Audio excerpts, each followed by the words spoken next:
6. 창조는 어떻게 이루어집니까? 앞에서 우리는 하나님은 어떤 분인가를 하나님이 행하신 활동, 즉 창조 행위를 통하여 살펴보았습니다. 그리고 우리는 성서 말씀에 비추어 창조의 내적 의미 혹은 목적도 함께 살펴보았습니다. 이제 여러분은 창조신앙을 소홀히 여기거나 없어서도 안 되는 중요한 그리스도교의 핵심 신앙으로 받아들였을 줄로 압니다. 그렇지만 현대인인 우리에게 정말로 궁금할 수밖에 없는 문제는 창조가 어떻게 이루어지는가에 관한 것입니다. 이 점에 관하여서도 성서가 상세한 정보를 주고 있을까요? 소박하면서도 진실했던 이전의 많은 그리스도인들은 성서의 내용이 가감없이 문자 그대로 하나님의 영감을 받아 기록된 하나님의 말씀이기 때문에 창조에 관한 성서의 기록도 문자 그대로 과학적인 것이라고 믿어왔습니다. 그러다 보니 창조의 시간도 정확히 6일이라고 믿는 그리스도인들이 많이 있었으며 심지어는 어떤 사람, 예컨대 아일랜드의 주교 제이 어셔는 창조의 연대가 기원전 4004년이라고 주장했고, 영국의 J.B. 라이트풋은 사람이 창조된 날짜가 10월 23일 9시라고까지 주장하기도 했습니다. 그리고 가톨릭 교회뿐만 아니라 종교개혁자들 가운데서도 성서 본문 예컨대 여호수아 10장 12절 이하에서 나오는 태양아 너는 멈추어라 태양이 머물렀다 라는 기록에 근거하여, 그리고 시편 93편에 세계도 견고히 서고 요동치 아니하리로다 라는 기록에 근거하여 태양이 지구 주위를 돌고 있다는 이론을 주장했습니다. 그러나 이러한 생각이 잘못된 것임이 드러난 것은 비단 과학의 발견, 예컨대 지동설, 우주물리학 등 때문만은 아닙니다. 성서를 진지하게 연구한 많은 그리스도인들은 창세기의 창조론이나 요한계시록과 같은 종말론이 문자 그대로 읽혀서는 안 된다는 것을 점차 깨닫게 되었습니다. 그 이유는 많은 상징과 신화, 암호와 비유 등이 들어있다는 사실과 함께 성서가 본래 말하고자 하는 의도가 과학과는 다르다는 사실을 깨닫게 된 사실에 있습니다. 즉 창조에 관한 성서 말씀은 우리가 전지의 창조자이신 하나님과 어떤 근본적인 관계를 맺고 있는지 또 맺어야 하는지를 그 당대의 세계 이해의 틀 안에서 믿음으로 고백하려는 데 우선적인 관심을 갖는다는 사실을 알게 된 것입니다. 다시 말하면 창조에 관한 성서 말씀은 창조에 관한 정확하고 오류가 없는 과학 정보가 아니라 신앙의 조상들이 믿음으로 고백한 신앙 고백적인 언어라는 것입니다. 그래서 히브리서 기자도 다음과 같이 말하고 있습니다. 믿음으로 모든 세계가 하나님의 말씀으로 지어진 줄을 우리가 안다. 히브리서 11장 3절. 그러므로 불행했던 과거처럼 과학자와 신학자가 마치 서로 원수가 되는 듯이 어르렁거리며 싸울 필요가 없습니다. 더욱이 오늘날과 같이 지구 환경과 지구 생명이 급속도로 위협을 받는 위기의 시대에 과학자와 신학자는 하나밖에 없는 지구를 보존하고 살리기 위하여 서로 협력하지 않으면 안 됩니다. 과학과 신학의 방법이 서로 다르다는 것을 인정하면서도 과학자와 신학자는 다 함께 하나의 진리를 추구하고 다 함께 사는 아름다운 세상을 만들기 위하여 서로를 존중하고 서로에게 배워야 합니다. 이러한 전제 아래서 이제 우리는 창조신앙의 눈으로 창조과학을 들여다보고 창조과학을 통하여 창조신앙을 해명해 봄으로써 하나님의 영광과 사랑이 얼마나 크고 신비한지를 살펴보십시다. 성서는 창조에 관해서도 삼중적으로 말하고 있음을 볼 수 있습니다. 첫째는 태초의 창조입니다. 창세기 1장 1절은 태초에 하나님이 천지를 창조하셨다고 말합니다. 이 태초는 언제쯤일까요? 오늘날의 우주물리학의 놀라운 발전으로 인하여 대개의 과학자들은 우주가 대략 150억 년 전에 탄생하였다고 말합니다. 그리고 창조 이전에는 무엇이 있었을까요? 성서의 말씀은 하나님이 창조 이전에 그 어떤 물질로부터 우주를 제작, 변형하신 것이 아니라 완전한 무에서로부터 우주를 창조하셨다고 말합니다.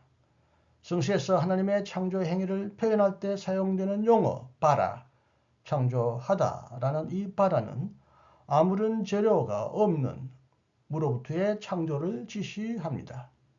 만약 하나님이 물로부터 천지를 창조하신 하나님이 아니라면 이미 그 전에 다른 창조 신이나 물질이 존재하고 있었다는 셈이 되며, 그래서 하나님은 절대적인 창조자가 아니라 기껏해야 예술가나 건축가 혹은 조각가가 될 따름입니다. 오늘날의 우주과학자들은 태초의 우주가 매우 뜨겁고 밀도가 높은 에너지로부터 폭발하여 생겨났다고 말합니다. 이른바 빅뱅 대폭발 이론입니다. 이 태초의 상태를 어떤 과학자는 동전 한 잎의 물질과 에너지의 크기라고 말하고, 또 어떤 과학자는 거의 무와 같은 에너지 상태라고 말합니다. 또 어떤 과학자는 이미 어미 우주에서부터 아기 우주가 탄생했다는 진귀한 이론을 제시하기도 합니다.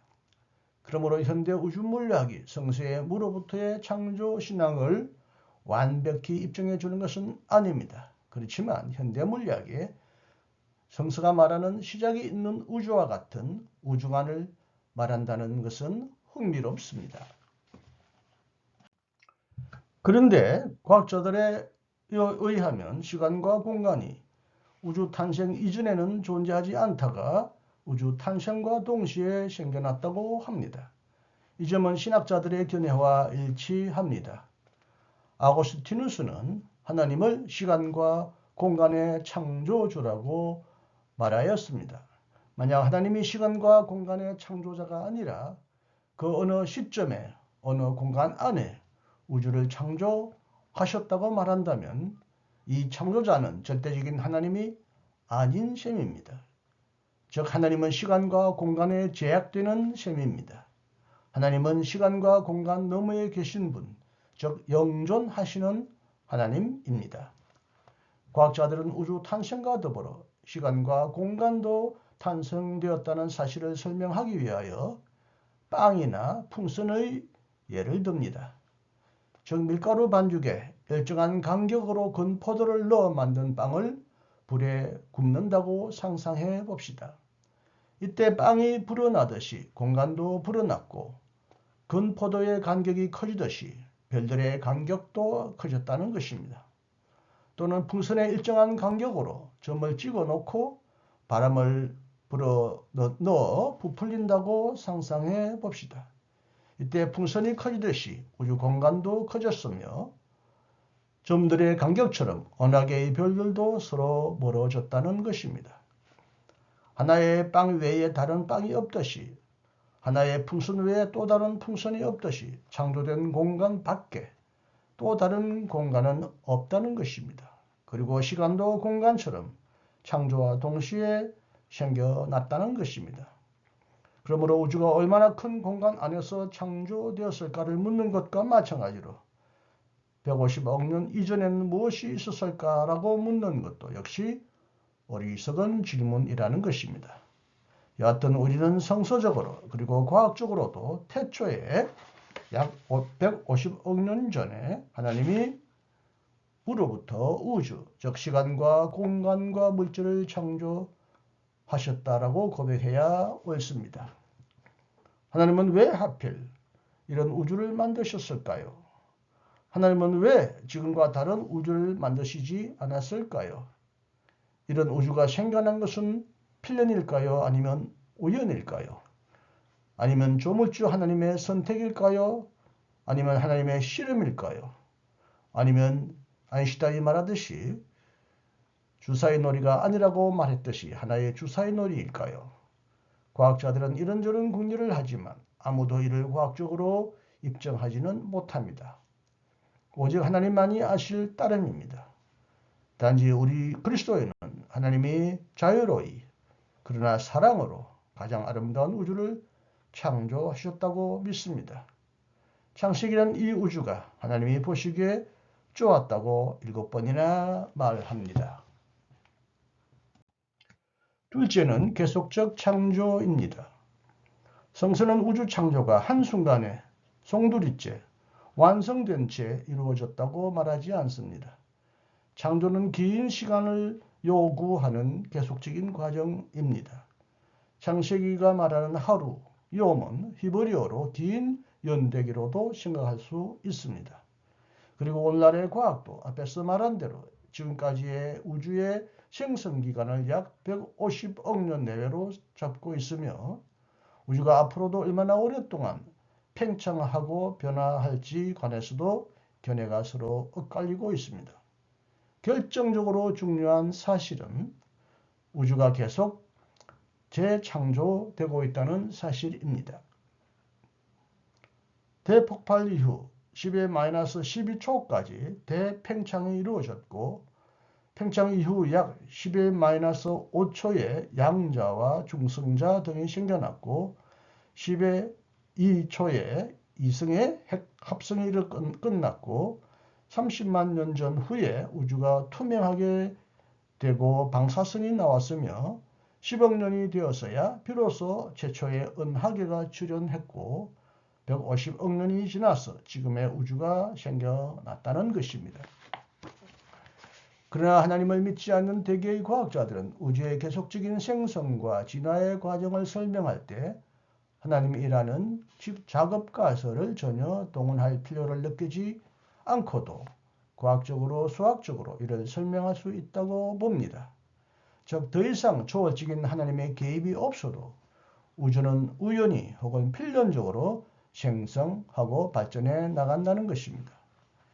예를 들면 아인슈타인 이래 최고의 천재 우주물리학자인 호킹은 태초의 창조 이전에 혹은 과학자가 설명할 수 없는 극히 짧은 최초의 순간에 어떤 일이 이루어졌는가라는 질문에는 만약 신이 존재한다면 오직 신만이 그것을 알 것이다 라고 말하지만 바로 그 다음의 순간 이후부터는 과학 혹은 수학 이상의 다른 원리는 믿지 않습니다. 신이 개입할 여지가 도무지 없다는 것입니다. 아니, 신이 없어도 우주의 생성 원리는 충분히 설명된다는 것입니다.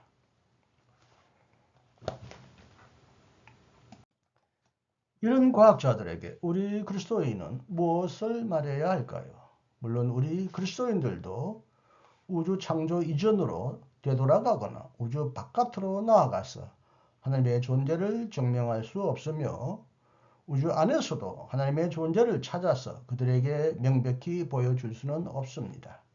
하나님은 우선적으로 신앙의 대상이지 과학 실험의 대상이 아닙니다. 그러므로 우리는 그런 과학자들과 논쟁할 필요도 없거니와 그럴 이유도 없습니다. 그럴 자격도 없습니다. 단지 우리는 우주 안에는 우연히 가득 차 있다는 사실을 알아야 하며 우주는 닫혀있는 세계가 아니라 열려있는 무한히 개방된 구조라고 하는 사실을 알아야 하며 우주는 단순히 눈에 보이는 물질적인 구조만이 아니라 정신적이고 어떤 영적인 질서도 가지고 있다는 사실을 알아야 하며 하나님은 성령을 통하여 그의 피조물 안에서 거하시면서 피조물을 계속 돌보신다는 것을 믿을 수도 있습니다. 즉 히브리서 기자와 같이 보이는 것은 나타난 것으로 말미암아 된 것이 아니라 히브리서 11장 3절을 우리는 고백할 필요가 있습니다. 하나님이 창조된 피조물을 내버려 두시지 않는 것은 하나님이 신실하시고 사랑이 많으신 분이기 때문입니다. 악한 부모라도 그 자식을 돌볼 줄 알거늘 보잘것없는 미물도 그 새끼를 먹일 줄 알거늘 하물며 사랑의 하나님이 자신의 손으로 지으신 만물을 친히 돌보시지 않겠습니까? 설령 어미가 자식을 품 밖으로 내던지는 일은 있을지라도 동물이 새끼를 버릴 수는 있을지라도 하나님은 결코 피조물을 무의미와 파괴함으로 내버려 두시지 않습니다. 예수님은 하나님이 허락하지 아니하시면 참새 한 마리도 땅에 떨어지지 않고 우리의 머리털까지도 다 헤아리신다고 말하였습니다. 우리는 많은 참새보다 더 귀하고 온 우주와도 바꿀 수 없는 고귀한 생명이기 때문에 하나님은 우리를 그냥 내버려 두시지 않습니다. 이것을 고대 신학자들은 섭리라고 불렀습니다. 섭리란 하나님이 창조하신 세계를 계속 보존하시고 혁신하시기 위하여 신이 만물을 보고 계시고 간섭하신다는 신앙을 일컫는 말입니다. 눈을 만드신 분이 보지 못하시겠으며 귀를 창조하신 분이 듣지 못하시겠으며 손을 창조하신 하나님이 손을 펴지 못하시겠습니까? 하나님은 이 세계를 어떻게 섭리할까요? 하나님은 창조된 것으로부터 창조된 것 안에서 창조된 것과 더불어 창조된 것을 통하여 지금도 계속 일하고 계십니다. 즉 하나님은 이 세계를 보존하시고 이 세계와 함께 협력하시며 이 세계를 다스리십니다. 그리고 하나님은 세계의 운행을 허용하시거나 저지하시며 혹은 세계의 운행을 조종하시거나 한계를 설정하심으로써 세계를 통치하십니다. 하나님은 이 세계를 계속 돌보시기 위하여 성령 안에서 수고하시고 인내하시고 고통도 감수하십니다. 하나님은 전능하신 아버지일 뿐만 아니라 자비로우신 어머니이며 좋으신 친구입니다. 그러므로 우리는 어떠한 상황 속에서도 하나님의 창조적이고 구원적인 가능성을 믿어야 하겠으며 그 어떤 사건도 이 가능성을 파괴할 수 없다는 사실을 믿어야 합니다. 바울이 말한 대로 사망이나 생명이나 천사들이나 권세자들이나 현재일이나 장래일이나 능력이나 높음이나 기쁨이나 다른 아무 피조물이라도 우리를 우리 주 그리스도 예수 안에 있는 하나님의 사랑에서 끊을 수 없으리라고 우리는 고백할 수 있습니다. 로마서 8장 38절 이하입니다. 이러한 영원한 사랑의 능력 안에서 하나님은 지금도 이 우주를 더 좋게, 더 아름답게 만들기 위하여 계속 새롭게 창조하고 계십니다. 셋째는 새 창조 혹은 마지막 창조입니다.